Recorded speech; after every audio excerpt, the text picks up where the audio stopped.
Hey folks, I'm gonna hopefully make this to be not a rambling video, but just wanted to check in with y'all.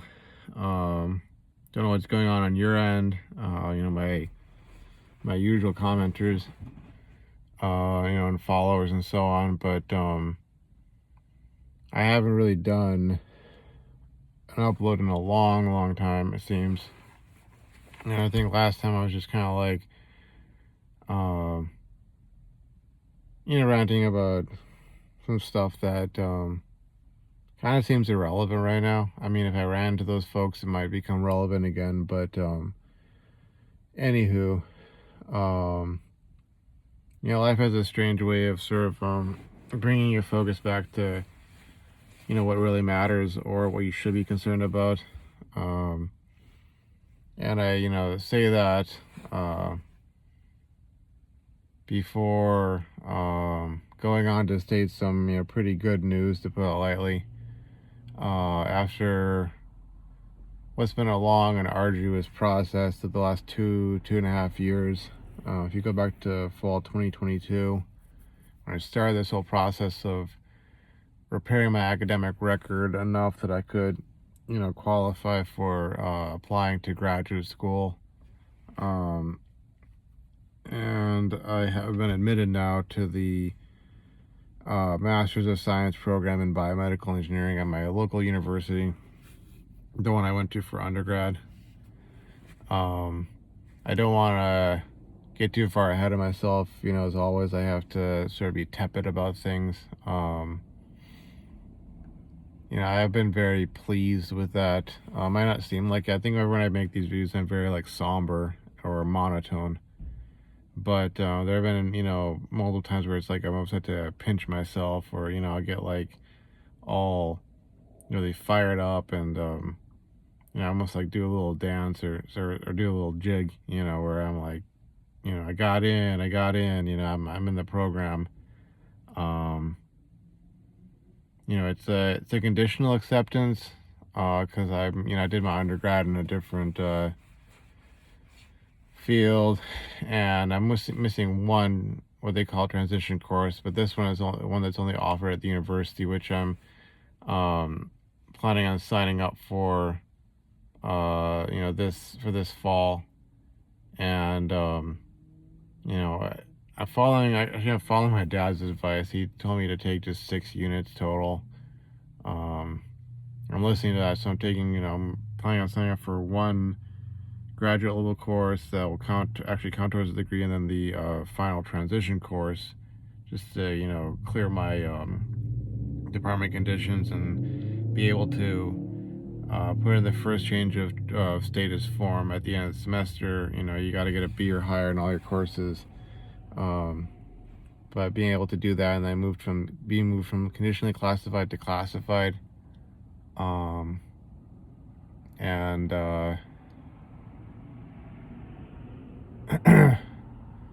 that's where that's headed. And they have the orientation on Wednesday. And I'm constantly monitoring my account to see if anything does, come up that I need to address, or whatever. But so far so good. And as with anything in my life, particularly this sort of stuff, it seems like I just I want to be cautiously optimistic. It is definitely like a light into the future, because going back to school, getting that master's would definitely open up a lot of doors, and it's just it's something that I've been wanting to do for quite a while, because I just kind of I ran into enough roadblocks trying to get into industry and working for a bit, and eventually came to the conclusion that I really needed to find a way to get that master's degree. um, you know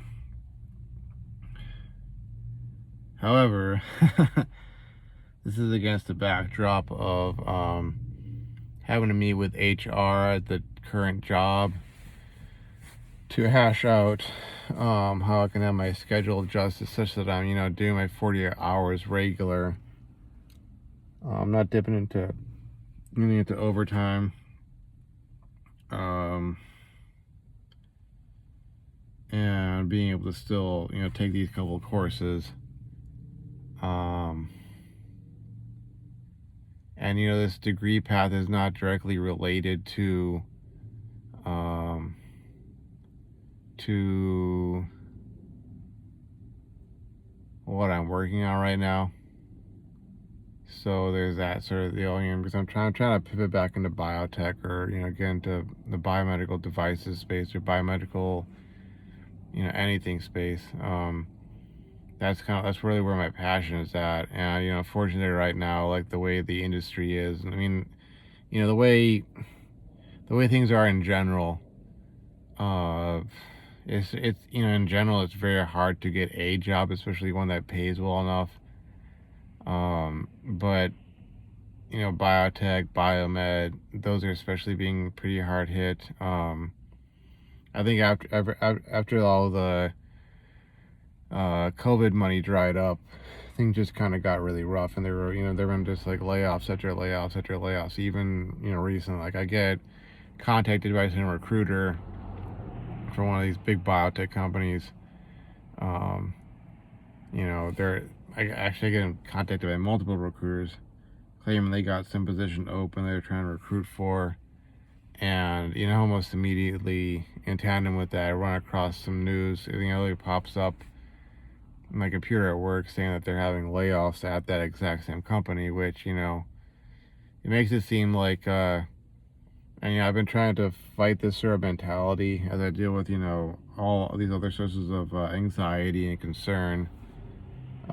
Maybe one day I'll feel comfortable enough to go into every single one of them, but, this mentality that the world really is just a game of Monopoly, and, it's like there's no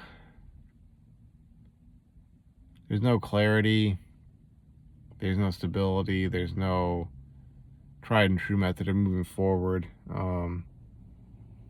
It is really like this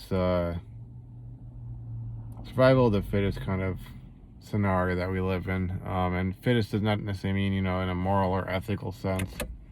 It just means that, if you're able to improvise, adapt, and overcome, then you'll succeed, with all these factors being against you. And, it's like, it's been generations at least since the days of just get a job at the local factory in town, and you can work there for 40 years and retire, and you'll have a paid off house, and you'll have had a 40 plus year marriage and kids that are yours and all that. That's been gone. Along with that, it's been the just go to college and get a degree, and a degree is a good degree. That world is gone. That world of going and doing that and then getting a job after that, even as an office drone, that's gone. Now it seems like the STEM degrees, that's been under attack for probably the last 5, 10, 15 years. Different ones after the next, kind of cycling through. And that would verge into politics. I don't know if I want to really get into that, but there's just a lot of uncertainty in that. But you have to have some sort of entrepreneurial spirit, it seems. It's maybe one reason why I keep getting pulled back to making content for this channel, whatever subject I might be talking about. I'm just, rambling about my life. And, putting other things up, like I have a Redbubble account now. I don't expect those sorts of things to make, a whole ton of money overnight.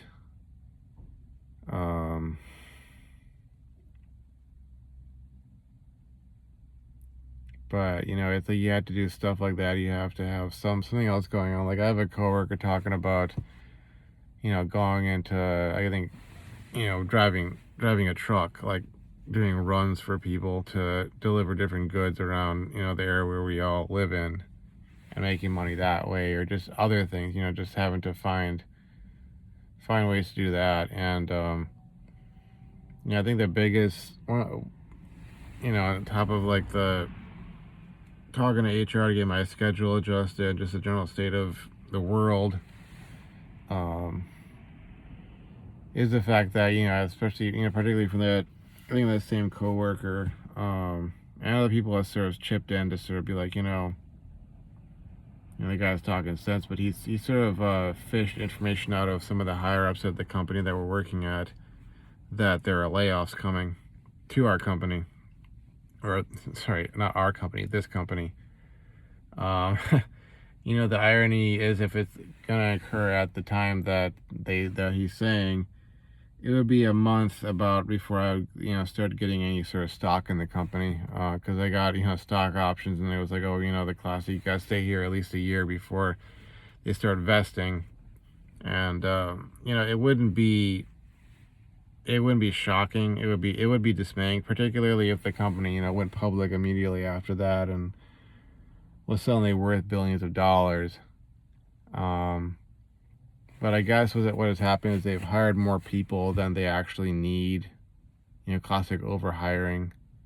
And, they're only going to probably really keep the truly productive people. And I've tried to be one of those folks. Hardly ever missing a day. Haven't used sick time for that. Only doing that when I had like an exam, or I had some genuine, crisis go on. Pulling overtime left, right, up, down, center, etc. Doing as much impactful work as I could. But I mean, it was not always the same way at the last company that I worked at, where where I really worked at, for the long haul. Where once the numbers are not looking good for the company, it doesn't matter if you're a high performer or not. Heck, you might even be the first person targeted for getting let go, or in the first round of being let go. And I don't necessarily know how to take all this sort of stuff, because there were people jumping ship like a couple months ago. They kind of encouraged me to do the same. I resisted because I thought I didn't have enough time, in this specific industry, enough experience, yada yada. Sometimes I think I probably should have, listened to them, and maybe, jumped in, both feet, to that, and, and applied.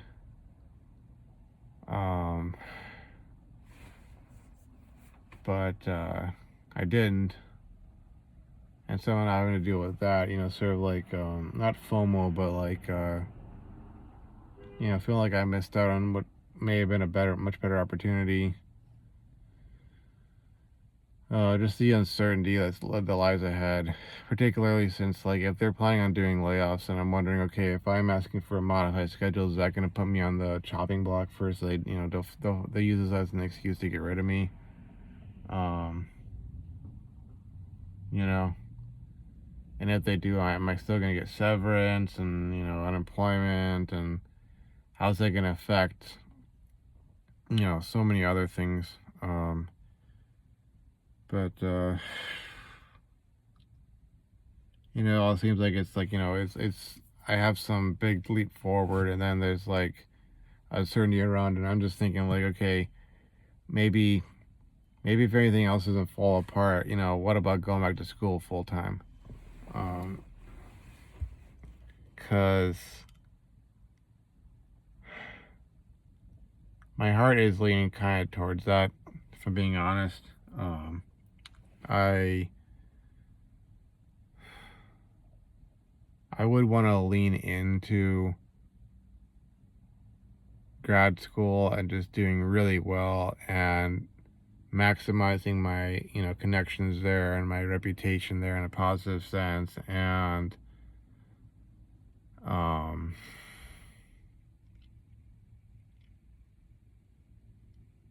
and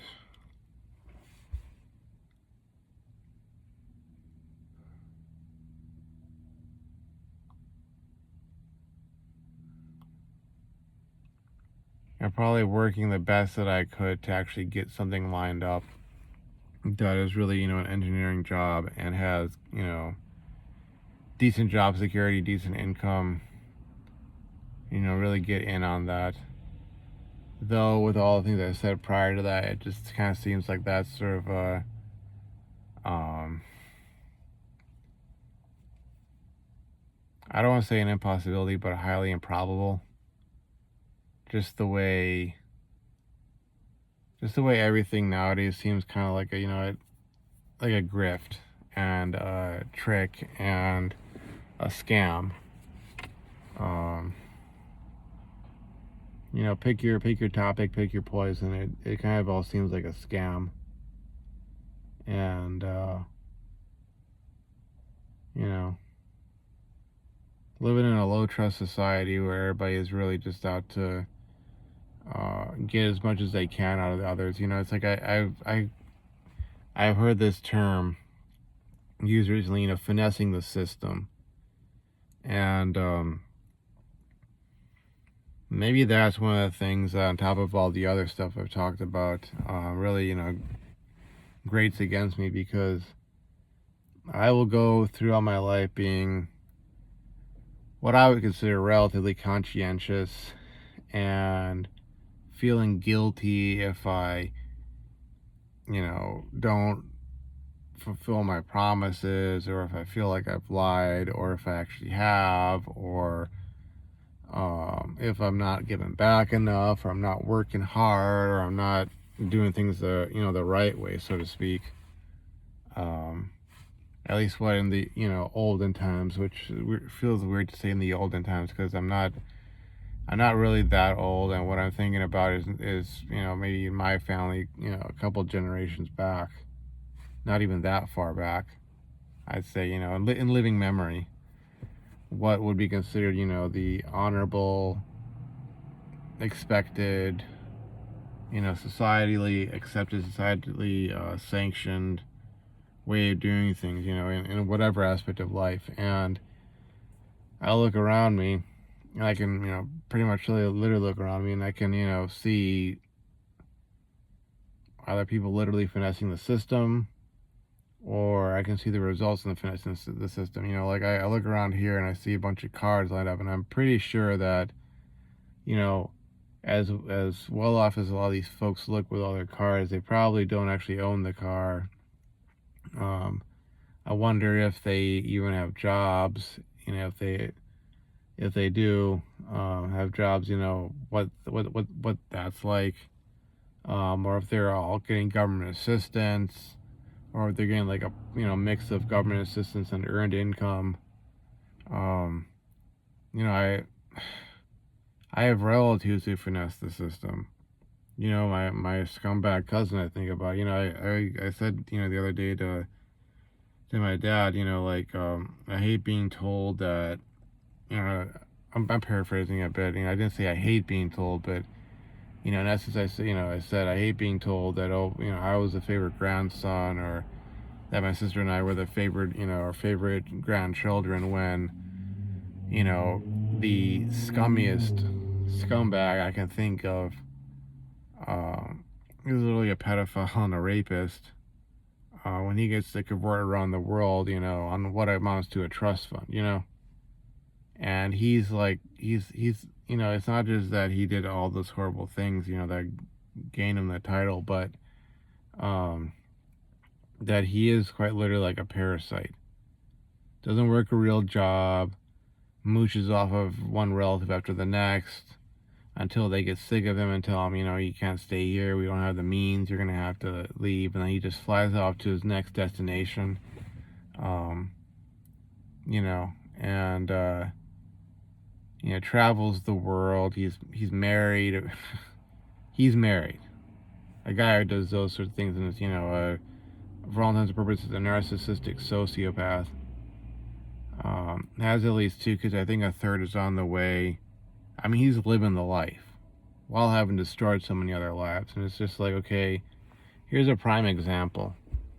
And here I sit, like, worried about, oh, did I tell the truth about this? Or was I telling a half lie or half truth? Or should I feel guilty about this or that? Or, oh my God, I gotta get up at, thus and such hour tomorrow, and I can't be late to work, and I have to, I got to honor my word that when I signed up that I'd be there, these days of the week, and only if my my boss agrees, then I can, do all this other stuff. And I have to, I have to negotiate and be respectful and truthful and honest and, disciplined and all that, holding myself to those sorts of standards. And, I have to live a very regimented life and be clean. And, like the nofap thing, it's like, okay, other than the fact of it, how it, you know, heals me to be on nofap,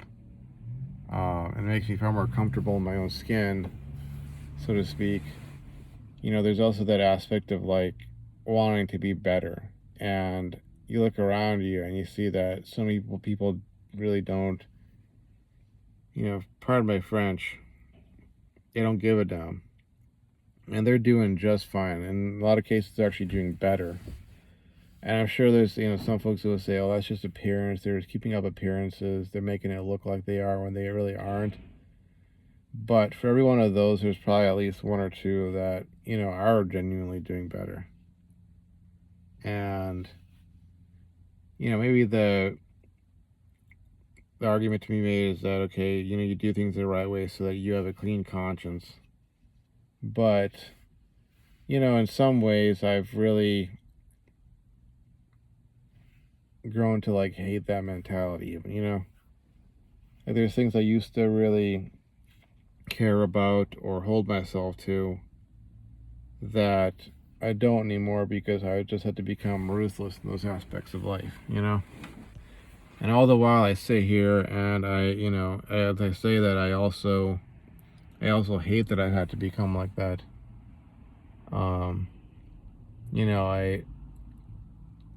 I wish my mom was still alive. I wish I could have been of the mindset to being able and willing to spend more time with her while she was alive. The same thing with my grandma, but and other people like that. And it's like, not always, I developed this sense that I couldn't go and do that because, there was no real stability, that there was no guarantee that I'd have a job when I, got back. The economy could go to crap in an instant, and I had to pay off all my debts and my bills and this and that and this and that. And, just to, I'd say 50%, since I was right in that. But the other half of it is that like I missed out on being able to spend time with people who actually like, cared about me. And that sucks. And it's something you can't really get back, but you have to sort of live with it and learn from it. And even as I say all these things, which may on the surface sound profound to some folks, I realize I'm probably just going to go back to doing the same thing I've been doing for a while because I truly do have this mentality that, I can't afford that. I can't afford the luxury of spending my time on things that probably would generally make me happy. I wish I could spend most of my time at the gym, my free time. I wish I could just dive into my studies and be 100% in graduate school, as far as that's concerned. I wish I could be going out and, chopping it up with one girl after the next and, getting good at that and perhaps landing a girlfriend and, that sort of deal. But, it seems like I can't do that. I gotta take care of too many of these things, these problems that keep popping up, or the possibility of them, and that sucks, even against, or especially against the backdrop of finally having some breakthroughs. But I don't know. Just came out here to make this video, and maybe I'll do some other videos on some other topics later. But right now it's just an update video and I don't want to run this too long. So I am back on nofap. I think it's like 5 days this time. I can talk about like what led to the last relapse and etc. But needless to say, I think it's a good time to end this video. So hopefully I'll see you folks around. Thanks for watching. Take care. Stay strong. Bye-bye.